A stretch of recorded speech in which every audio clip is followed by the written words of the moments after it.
Good morning, good afternoon, and good evening. Once again, hanapod si Katikista Chanda sa atong Catechism virtual class.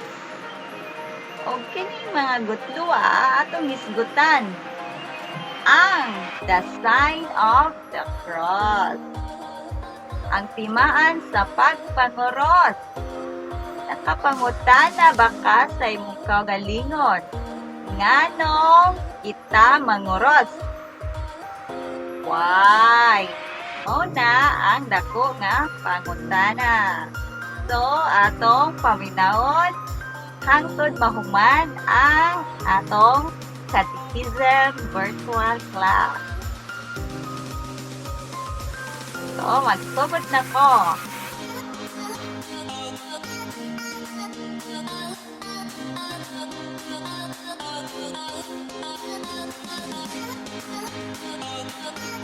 The sign of the cross. Timaan sa pagpanguros. Kano sa man na nagsugod ang pagpanguros nato? Ang timaan sa pagpanguros nagsugod ni adtong 200 AD. 200 Anno Domini. Ato nang mabati ang meaning sa AD ini ka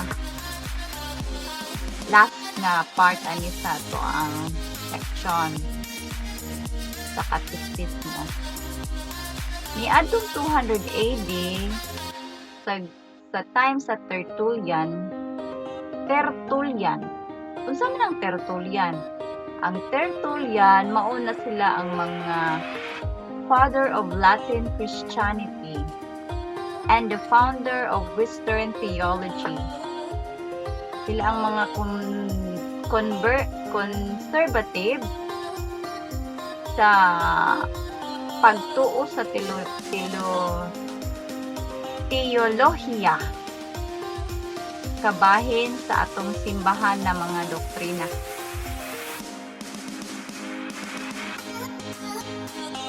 Timaan sa pagpanguros. Una ta mo himo ani sa timaan sa pagpanguros mo balik tanaw sa ta. Niadtong panahon sa 250 to 330 Anno Domini, meaning sa Bisaya, panahon sa atong Ginoo. Ang krus ni Jesus gipangita ni Santa Elena. Siya ang asawa sa emperador sa Roma na mao si Constancio. Gipadamgo si Santa Elena nga kinahanglan iyang makaplagan ang maong krus nga gilansangan ni Jesus dito sa Kalbaryo. Tuod man sa pipila ka mga tuig iyang nakaplagan ang tulo ka krus ug mitawag siyang tulo ka sulugoon na masakiton ug gipahigda niya didto sa tulo ka krus. Ang usa nga naayo mao toy gidesidar nga didto gilansang ug namatay si Jesus ni adtong krus. Sa kabalaan sa krus gitawag siya karon nato og Santa Cruzan. Kay tungod sa naayo man ang masakiton nga gilansangan ni Jesus sa krus. Ang duha ka krus wala naayo ang duha ka mga masakiton. Sa kabalaan sa krus mikaylap sa tibuok Roma nga ang krus makaayo. Mao na naka-decide or naka-decider si Emperatrice Elena nga ang krus ay bahin-bahin sa tibuok Roma nga gihimo niya simbahan. Naghimo man ni si Santa Elena, nagtukod man ni siya mga simbahan. Daghang simbahan sa tibuok Roma.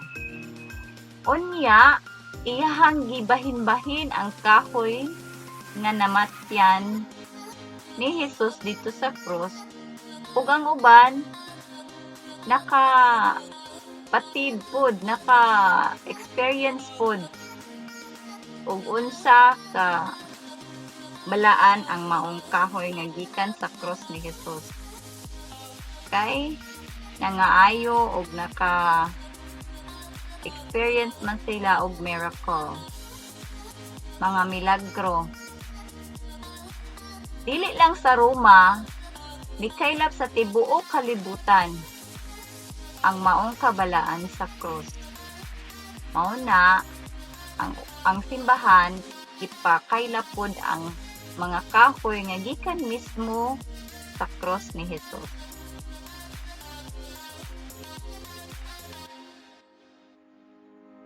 Padayon ta sa panahon gihapon sa 250 to 330 Anno Domini, sa Bisaya pa panahon sa atong Ginoo. Ang emperador ni adtong panahon na si Constantino, nga anak ni Constancio, padulong sa gubat. Sa dihang nangandam na siya, nakakita siya panan-awon na krus didto sa langit. Ug naa siya'y nadungog. Iyang gitestimonya nga naa siya'y nadungog na tingog ug nagkanayon kini. Pinaagi ni ining timaan, ikaw makadaog. Iya dayon gimanduan niyang mga sundalo na magpintal og krus sa ilang mga taming. Unsa man ang taming? Shields. Ug sila nakadaog sa gubat ni adtong panahon nga nakigubat siya sa iyang mga kaaway. Ug nakadaog sila. Padayon gihapon ta ngano nga natay timaan sa pagpanguros. Niadtong panahon sa 400 Anno Domini o Bisaya pa panahon sa atong Ginoo, sa dihang ang mga apostoles magbunyag kay ilahang pasudlon, ilang ikabig sa Kristyanismo, ilahang ang katong nagsugod pag pamunyag ang mga apostoles pinaagi sa tubig ug sa pagtuong Kristohanon na namatay sa krus ug nabanhaw ug misaka sa langit. Sila binunyagan nga nahisakop sa Kristohanong pagtuo human sa sakramento sa tubig sa bunyag ug sa Kristohanong timaan. Bubuan man to nila og tubig. Unya moingon dayon sila, ikaw mahimo ng Kristohanong pagtuo. Pinaagi ni Kristo nga namatay sa krus ug nabanhaw. Nato nila pagsulod, pag-initiate ang mga Kristiyano sa una.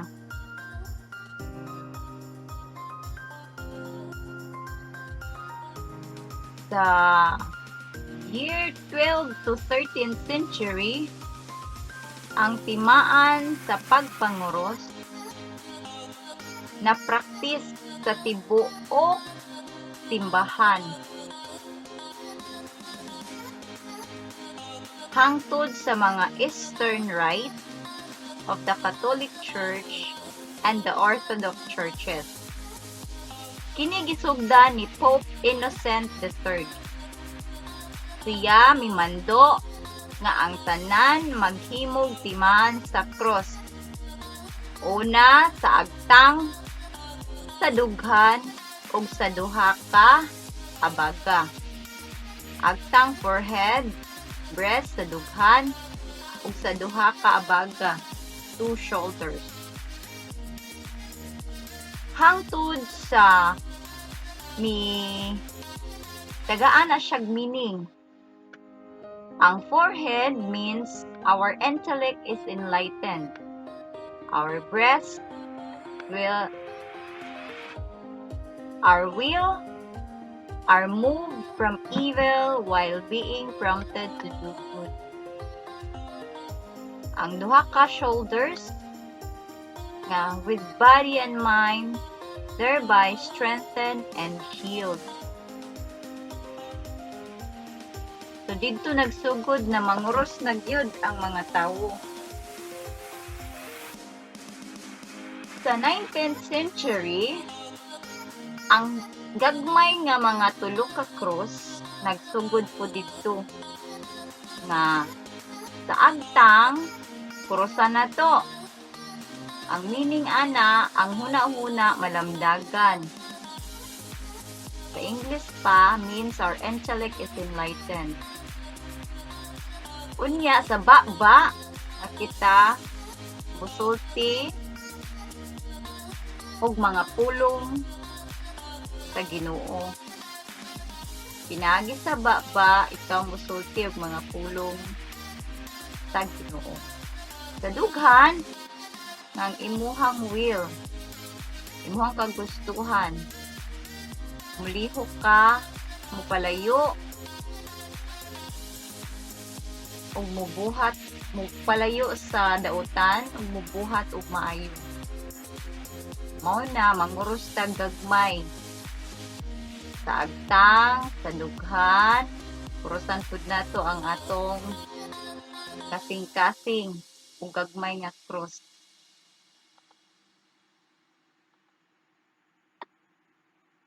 Ang atong mga lulo ug lula sa una, manguros og tulo ka gagmay nga cross sa agtang, sa baba ug sa dughan.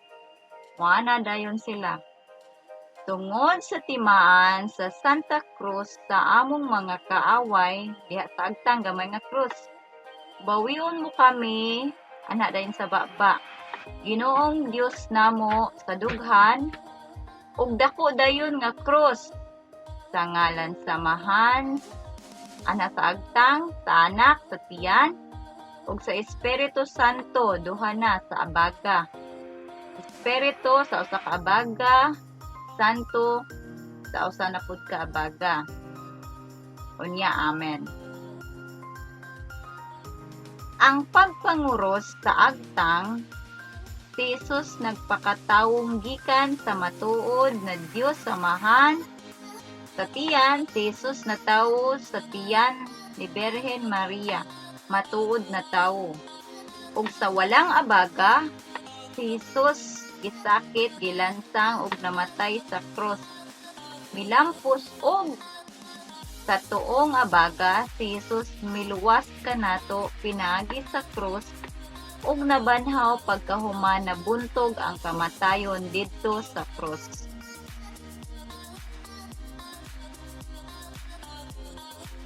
Mabasa nato diha sa CCC or Catechism for the Catholic Church, CCC 1235, 1235, the sign of the cross on the threshold of the celebration marks with the imprint of Christ, the one who is going to belong to Him, and signifies the grace of the redemption Christ won for us by His grace. Itagian ko na niya sa dihang iyang nabuntog ang kamatayon sa sala. Kita iyang naluwas pinaagi sa pagpakamatay diha sa cross.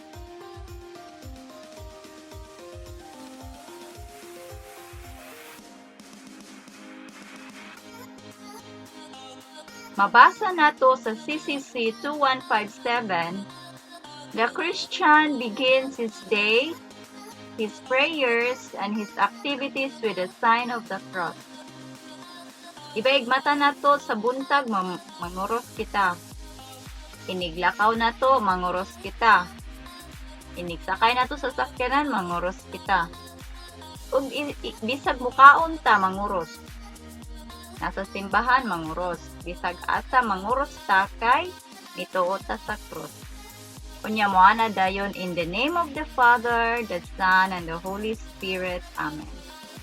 The baptized person, ang tawo nga gibunyagan, dedicates the day to the glory of God and the calls on the Savior's grace, which lets him act in the Spirit as a child of the Father.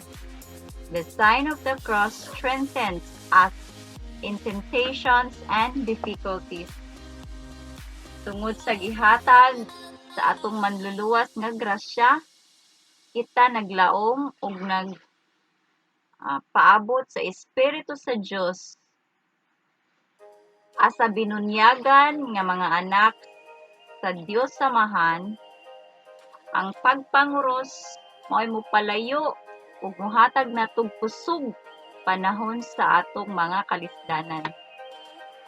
Ang timaan sa pagpanguros.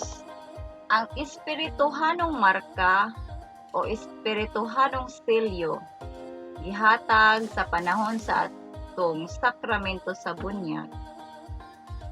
Diha sa Ephesians 1, chapter 1, verse 13, atong mabasa, "And you also were included in Christ when you heard the message of truth, the gospel of your salvation. When you believed, you were marked in Him with a seal, the promised Holy Spirit."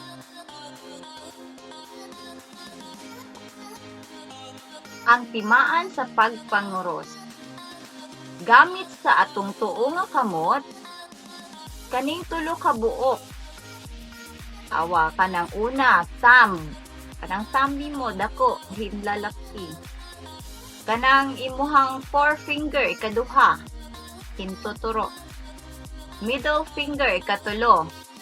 Mao na siya'y maggunit. Imo nahang igrupo. Ang ikaupat, ring finger, o ang ikalima, pinky swear nga finger, imo nang i-fold. So, kanang tuon nimo nga kamot, gamito nimo sa pagpanguros.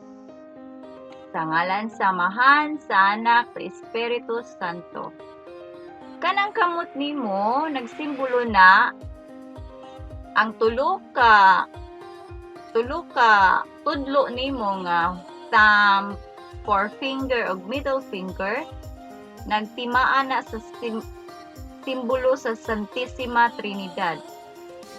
Symbolizes of the Holy Trinity. Nakahinumdum pa mo sa katong Santissima Trinidad nga atong gidiscuss previous nga week.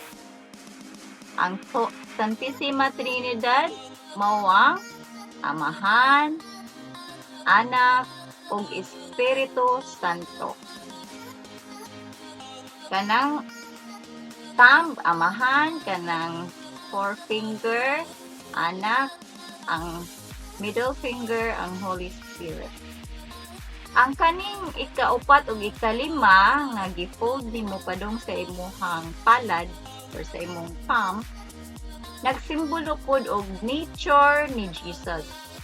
The two nature of Jesus, unsa man ang pagkatawo ni Jesus, nga siya usa ka tawo ug usa ka Ginoo.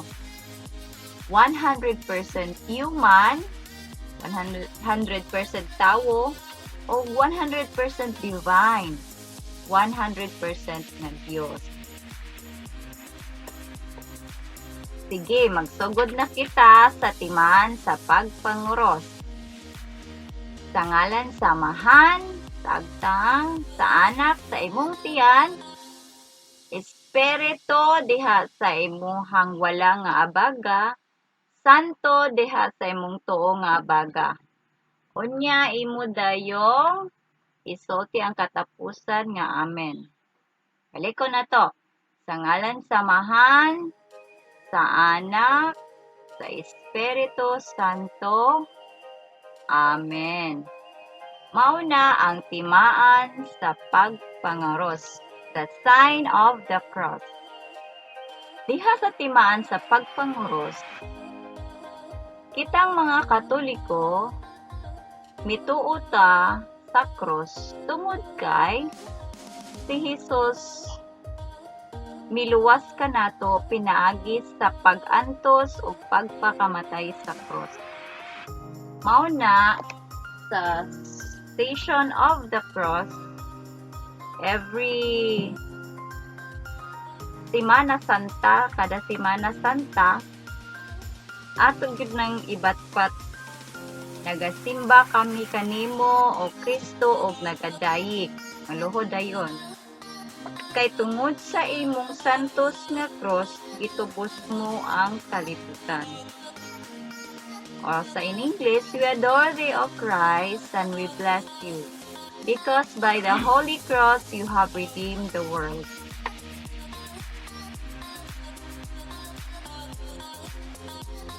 So, magsugod na kita sa pagpanguros gamit ang atong mga tudlo sa tuo nga kamot, kaning thumb, kaning four hand, o kaning middle finger, katulo, kaupat na finger sa wedding ring, ikalima, pinky swear. So, gamit ana, kani silang tulo mag-uban. Nga kaning tulo, nagmeaning sa tulo ka persona sa Dios. Amahan, Anak, o Espiritu Santo. Kaning duha, nagsimbolo sa duha ka nature ni Jesus. Nga, usa siya ka matuod nga tawo 100%. Ikan sa matuod nga tawo nga si Maria. Ug matuod nga Ginoo 100% gayod ikan sa Espiritu sa Dios. So magsugod kita sa pagpanguros sa agtang sa ngalan samahan, sa tiyan sa anak, sa Espiritu dili sa wala sa imong nga baga, ug sa tuo nga baga santo. And amen. Balik ko na to. Sa ngalan samahan, sa anak, sa Espiritu Santo. Amen. So, sa katapusang pag-ampo, mag-ampo kita og amahan namo. The Lord's Prayer.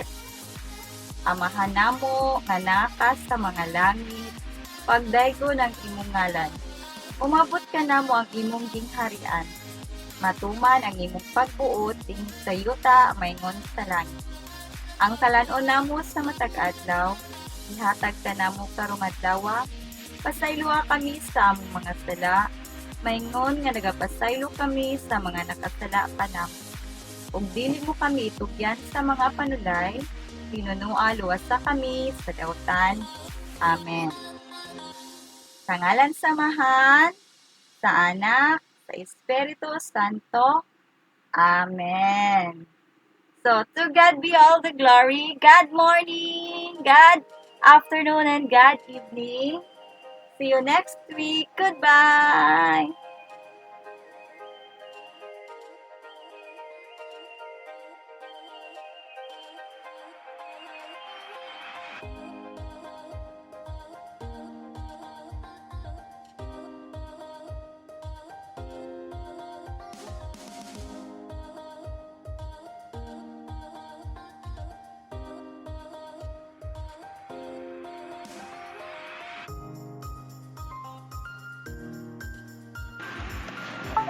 Hello, mga bata.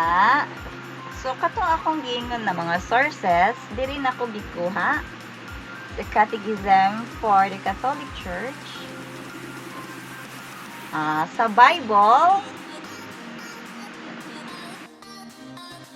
Katisismo sa mga pagtulunang Kristyanismo. Kristohanon. O sa module sa Flores Divino. Ang meaning atong AD, so kung letter A o letter D, sa Latin word, ang meaning ato Anno Domini. Para makakaton pa mo o Anno Domini pa. Sa English pa, in the year of the Lord. Sa Bisaya, tuig sa panahon sa atong Ginoo. The timeline that separates the old from the new. O diri na lang ko puto. Thank you for watching. Salamat sa pagtanaw. Palihog kong share sa lain ninyo nga mga friends o family kani nga video.